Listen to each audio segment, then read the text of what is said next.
अरे बहुत सी चीजें ऐसी होती हैं जिनके बारे में आपने बहुत सुना तो बहुत होगा, लेकिन असलियत में वो होता नहीं है या लुप्त हो चुका होता है।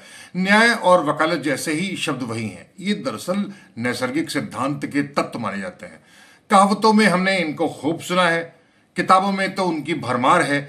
उनकी जगह अब हो सकता है पहले ऐसा रहा हो, लेकिन अब उसकी जगह तिकड़म और जुगाड़ के साथ ही साथ अदालतों में गुंडागर्दी ने ले ली है। हालत यहां तक हो गई है कि अदालतों में न्याय नहीं होता, केवल बवाल होता है। जजों का अहंकार बढ़ जाता है या वकीलों की भीड़ गिरोहबंद व्यवहार करना शुरू कर देती है। अदालतों में गुंडागर्दी या मारपीट की हालत आ चुकी है। वकीलों की हुजूम उपद्रव करता है अब न्याय और वकालत नहीं।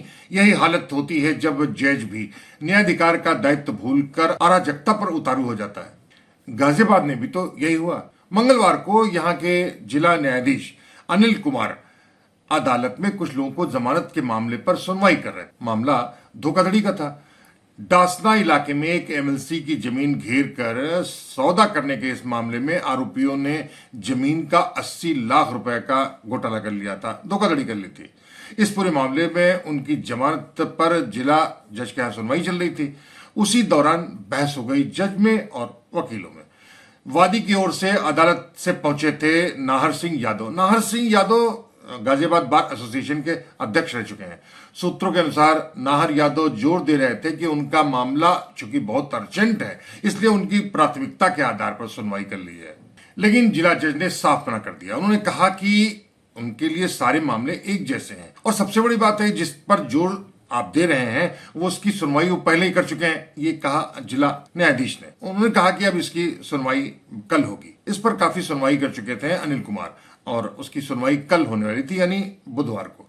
बताते हैं कि काफी हुज्जत के बाद आखिरकार नाहर सिंह यादव ने जिला जज से कहा कि अगर आप इसे सुनना नहीं चाहते तो इस केस को किसी दूसरी कोर्ट में ट्रांसफर कर दीजिए। इसी बात पर दोनों की आपस में बहस होने लगी।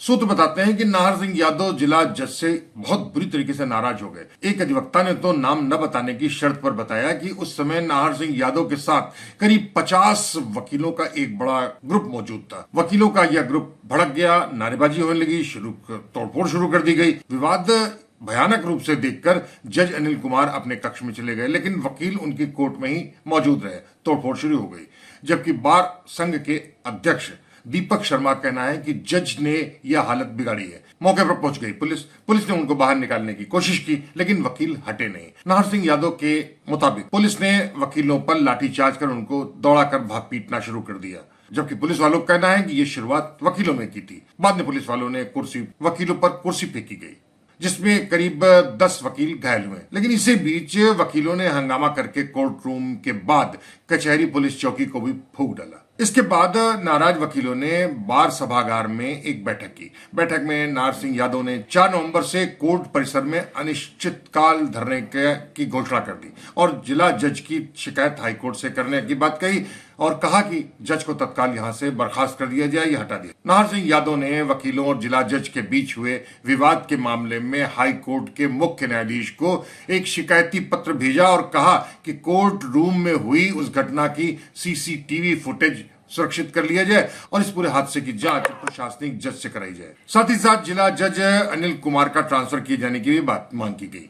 दूसरी ओर बार एसोसिएशन दीपक शर्मा ने कहा है कि कोर्ट परिसर में जो कुछ हुआ बहुत दुर्भाग्यपूर्ण है। उनका आरोप है कि जज यहां पर भी कि अनिल कुमार जिस भी जिले में जज रहा है वहां हमेशा अराजक शैली में ही अशांति फैलाते रहे हैं अनिल कुमार। उनका कहना था कि यह पूरा मामला वकील का निजी प्रकरण था, उस पर लचीला अंदाज बनाए रखना बहुत जरूरी था। उत्तर प्रदेश बार के अध्यक्ष शिव कुमार गौड़ की ओर से एक विज्ञप्ति जारी की गई है और उसमें आरोप लगाया गया है कि हाई कोर्ट या उत्तर प्रदेश बार काउंसिल के संज्ञान के बिना ही पुलिस व रैपिड एक्शन फोर्स बुलाकर लाठीचार्ज करा दिया गया। ये एक षड्यंत्र के तहत हुआ। जांच के लिए 5 सदस्यीय समिति बनाई है बार काउंसिल ने, लेकिन अजीब सी विरोधाभास की हालत पैदा हो गई है। एक और बार काउंसिल इस पूरे मामले की जांच करने के लिए एक समिति बना रहा है, जबकि अध्यक्ष ने उसी अपने पत्र में साफ साफ कह दिया है, आरोप लगा दिया है कि पुलिस ने जानबूझकर ये लाठीचार्ज करा दिया और इसमें जज शामिल है। फिर जांच समिति किस चीज की जांच करेगी, मानकर चल रहे हैं। काउंसिल के अध्यक्ष बताते हैं कि दोषी पुलिस व न्यायिक अधिकारी बख्शे नहीं जाएंगे। क्यों? जांच तो हो जाने दीजिए। काउंसिल के अध्यक्ष ने इलाहाबाद हाईकोर्ट से ऐसे अधिकारियों पर कार्रवाई करने की मांग की है। क्यों भाई? भाई जांच तो होने दीजिए। लेकिन जहालत की बात यह है कि बिना जांच किए ही काउंसिल ने कड़ी कार्रवाई करने की मांग कर ली है, लेकिन यह जांचने की कोशिश नहीं की है कि अगर इस मामले में वकील ही उल्टे जिम्मेदार पाए गए तो फिर क्या होगा। उधर जानकारों का कहना है कि जांच समिति तो बाकायदा नाटक है। जांच समिति तो जिला जज को ही इस पूरी घटना में कसूरवार ही मानेगी। जब आपको सब कुछ पहले से ही पता है तो फिर ऐसी जांच की नाटक करने की आवश्यकता क्या है। आपको बता दें कि इस मामले में लखनऊ हाईकोर्ट में 1 महीना पहले हुई घटना का जिक्र करना बहुत जरूरी है, जिसमें UP bar council, Awadh bar association और इलाहाबाद हाईकोर्ट बार एसोसिएशन की प्रतिष्ठा को बुरी तरीके धूमिल कर दिया। लखनऊ हाईकोर्ट से लेकर सुप्रीम कोर्ट तक में प्रैक्टिस करने वाले गज सीनियर एडवोकेट सतीश चंद्र मिश्रा ने पिछले 27 सितंबर के दिन जस्टिस संगीता चंद्रा के साथ बेहद बदसलूकी की थी। नगर निगम में ठेके पर सवाई करने वाले एजेंसी के पक्ष में सतीश चंद्र मिश्र कोर्ट में आए थे, लेकिन नगर निगम की ओर से कोई भी बड़ा वकील वहां मौजूद नहीं हुआ। सूत्र तो बताते हैं कि यह पूरा मामला साठ गांठ का था और बड़े बड़े वकीलों को नगर निगम ने अपनी ओर से लगाया था, लेकिन वह बड़े वकील अदालत में पहुंचे ही नहीं और एक नए से वकील से डेट लेने की कोशिश की गई। जानकार बताते हैं कि सतीश मिश्रा चाहते थे कि उनके मुवक्किल को तत्काल राहत देकर इस मामले पर वो स्टे कर दें संगीता चंद्रा, लेकिन जस्टिस संगीता चंद्रा का साफ कहना था कि जब तक नगर निगम के मामले में ये सारे कागजात कोर्ट के सामने पेश नहीं किए जाएंगे तब तक स्टे का आदेश कैसे दिया जा सकता है, और ये नहीं होगा।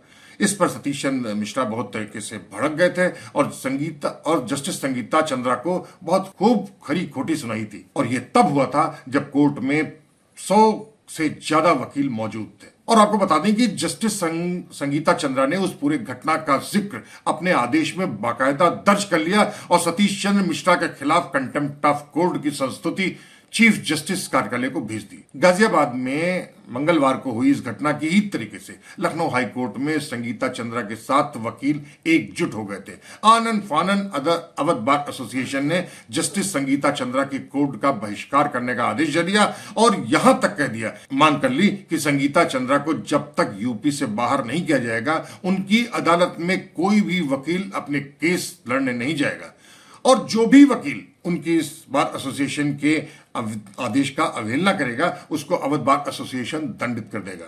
और हैरत की बात है कि इस पूरे मामले को जानते बूझते हुए भी इलाहाबाद के हाईकोर्ट बार एसोसिएशन ने भी जस्टिस संगीता चंद्रा के बहिष्कार का आदेश जारी कर दिया और मांग कर ली कि जस्टिस संगीता को इलाहाबाद हाईकोर्ट से हटा दिया जाए। लेकिन शर्मनाक बात तो यह हो गई थी कि उस घटना के बाद से ही जस्टिस संगीता चंद्रा की कोर्ट में वकीलों की भारी मौजूदगी दिखाई पड़ी। बार संघों के आदेश 2 कौड़ी के साबित हो गए। नतीजा यह हुआ कि चाहे अवध बार एसोसिएशन हो या इलाहाबाद बार एसोसिएशन, उसने इस पूरे मामले में जो भी आदेश जारी किए थे उसको वापस कर लिया। अब हालत यह है कि इलाहाबाद हाईकोर्ट के चीफ जस्टिस इस पूरे मामले को फिलहाल दबाए हुए हैं। जाहिर बात है कि सतीश चंद्रा पर कंटेम्प्ट ऑफ कोर्ट की नौबत टली जा रही है, लेकिन सच बात तो यह है कि इस घटना ने सतीश चंद्र मिश्रा की साख पर एक अमिट चोट पहुंचा दी है। उनका पूरा ऑरा धूल दूसरित हो गया। जाहिर है कि इस घटना के बाद देश के सबसे बड़े वकीलों में से एक सतीश चंद्र मिश्रा ने अपने ही पैरों पर खुद ही कुल्हाड़ी मार दी थी। तो यह है हाईकोर्ट के में वकीलों का यह व्यवहार और गाजियाबाद में हुई वो मारपीट। अगली बार फिर किसी दूसरे मसले पर किसी दूसरे स्थान पर और किन्हीं दूसरे लोगों के साथ हम फिर हाजिर होंगे। तब तक दौलती ली कुमार सोहेल को इजाजत दीजिए।